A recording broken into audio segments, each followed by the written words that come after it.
മൂന്നാറിൽ പൊമ്പിളൈ ഒരുമയുടെ സമരത്തിനൊപ്പം കുട്ടികളും അണിനിരക്കുന്നു.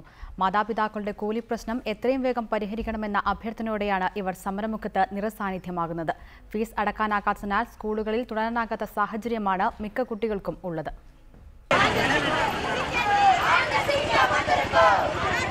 പാഠപുസ്തകങ്ങളുമായി ക്ലാസ് മുറികളിലിരിക്കേണ്ട ഈ കുട്ടികളെ തെരുവിലിറക്കിയതിന് സർക്കാരും കണ്ണൻദേവൻ കമ്പനിയും ഉത്തരം പറഞ്ഞേ മതിയാകൂ.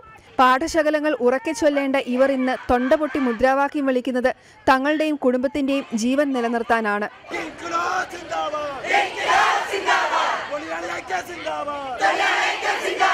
எங்கள் அம்மா 13 நாளாச்சு எங்கள் அம்மா வேலைக்கு போய், அதனால எங்களால் சாப்பிட கூட முடியல. படிப்பெல்லாம் ரொம்ப படிப்பெல்லாம் ரொம்ப போகுது. அதனால 10 ரூபா தான் இந்த மாதம் சம்பளம். அதெல்லாம் எங்களுக்கு ஒரு முடிவு கம்பெனி எடுத்து கொடுக்கணும். സമരം ശക്തമാകുന്നതോടെ നൂറുകണക്കിന് കുട്ടികളാണ് ദിനവും പൊമ്പിളൈ ഒരുമയുടെ സമരപന്തലിലേക്ക് അമ്മമാർക്കൊപ്പം എത്തുന്നത്.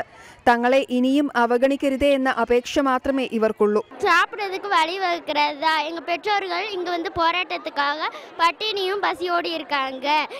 இதை நாங்க മനസാட்சியில വെച്ച് நாங்க எப்படி சாப்பிட முடியும், പഠിக்க முடியும்? ഈ കുട്ടികളുടെ ഫീസ് അടയ്ക്കാനുള്ള പണം പോലും മിക്കവരുടെയും കൈവശമില്ല.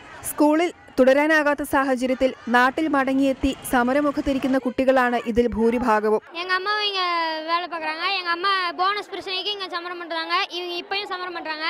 இப்படியே நீடி போனா இப்போ இருக்க பிரிதியில அவ்வளோ பணமும் இல்லை. நாங்கள் எப்படி படிக்கிறது? சம்பளமே இல்லாமல் இருக்காங்க. நான் தமிழ்நாட்டில் படிக்க ஹாஸ்டலில் இருந்து ஃபீஸ் கட்டாதனால என்னை வீட்டுக்கு அனுப்பிட்டாங்க. ഫീസ് കട്ടതുക്ക് ശമ്പളം വേണോ?